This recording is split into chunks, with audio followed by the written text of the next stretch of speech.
The Book of Jonah, Chapter 1.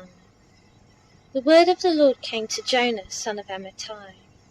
Go to the great city of Nineveh and preach against it, because its wickedness has come up before me. But Jonah ran away from the Lord and headed for Tarshish. He went down to Joppa, where he found a ship bound for that port. After paying the fare, he went aboard and sailed for Tarshish to flee from the Lord. Then the Lord sent a great wind on the sea, and such a violent storm arose that the ship threatened to break up. All the sailors were afraid, and each cried out to his own god, and they threw the cargo into the sea to lighten the ship. But Jonah had gone below deck, where he lay down and fell into a deep sleep. The captain went to him and said, "How can you sleep? Get up and call on your God. Maybe he will take notice of us and we will not perish."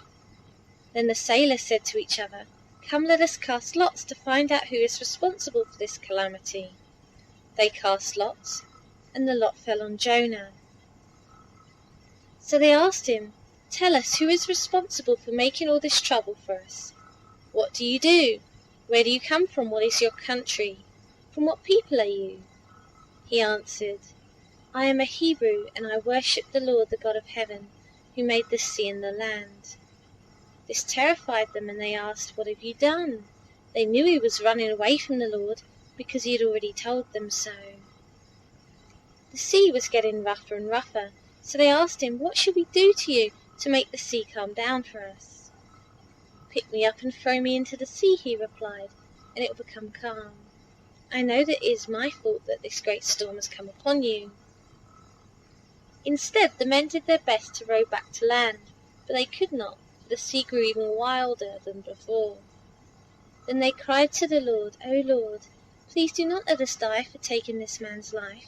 Do not hold us accountable for killing an innocent man, for you, O Lord, have done as you pleased."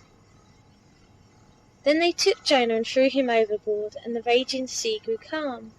At this the men greatly feared the Lord, and they offered a sacrifice to the Lord and made vows to him. But the Lord provided a great fish to swallow Jonah, and Jonah was inside the fish 3 days and 3 nights. Chapter 2. From inside the fish, Jonah prayed to the Lord his God. He said, "In my distress I called to the Lord, and he answered me.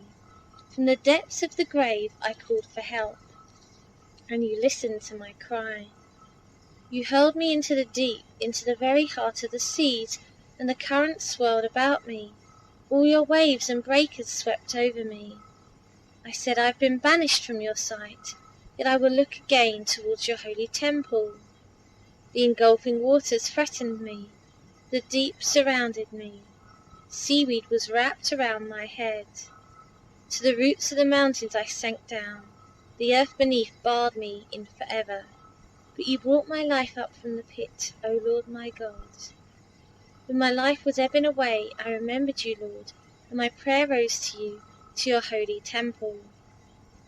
Those who cling to worthless idols forfeit the grace that could be theirs, but I, with a song of thanksgiving, will sacrifice to you. What I have vowed, I will make good. Salvation come from the Lord. And the Lord commanded the fish, and it vomited Jonah onto dry land. Chapter 3. Then the word of the Lord came to Jonah a second time. Go to the great city of Nineveh, and proclaim to it the message I give you. Jonah obeyed the word of the Lord, and went to Nineveh. Now Nineveh was a very important city. A visit required 3 days. On the first day Jonah started into the city. He proclaimed 14 more days, and Nineveh will be overturned. The Ninevites believed God. They declared a fast, and all of them, from the greatest to the least, put on sackcloth. When the news reached the king of Nineveh, he rose from his throne, took off his royal robes, covered himself with sackcloth, and sat down in the dust. Then he issued a proclamation in Nineveh.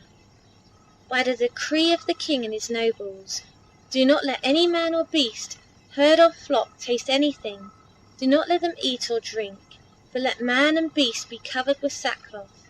Let everyone call urgently on God. Let them give up their evil ways and their violence. Who knows, God may yet relent, and with compassion turn from his fierce anger, so that we will not perish." When God saw what they did, and how they turned from their evil ways, he had compassion, and did not bring upon them the destruction he had threatened. Chapter 4. But Jonah was greatly displeased, and became angry. He prayed to the Lord, "O Lord, is this not what I said when I was still at home? That is why I was so quick to flee to Tarshish. I knew that you are a gracious and compassionate God, slow to anger and abounding in love, a God who relents from sending calamity. Now, O Lord, take away my life, for it is better for me to die than to live." But the Lord replied, "Have you any right to be angry?" Jonah went out and sat down at a place east of the city. There he made himself a shelter, sat in its shade, and waited to see what would happen to the city. Then the Lord God provided a vine, and made it grow up over Jonah, to give shade for his head, to ease his discomfort. And Jonah was very happy about the vine.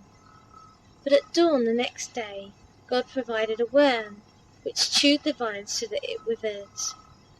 When the sun rose, God provided a scorching east wind, and the sun blazed on Jonah's head so that he grew faint. He wanted to die, and said, "It would be better for me to die than to live." But God said to Jonah, "Do you have a right to be angry about the vine?" "I do," he said. "I am angry enough to die." But the Lord said, "You have been concerned about this vine, though you did not tend it or make it grow. It sprang up overnight and died overnight. But Nineveh has more than 120,000 people who cannot tell their right hand from their left, and many cattle as well. Should I not be concerned about the great city?"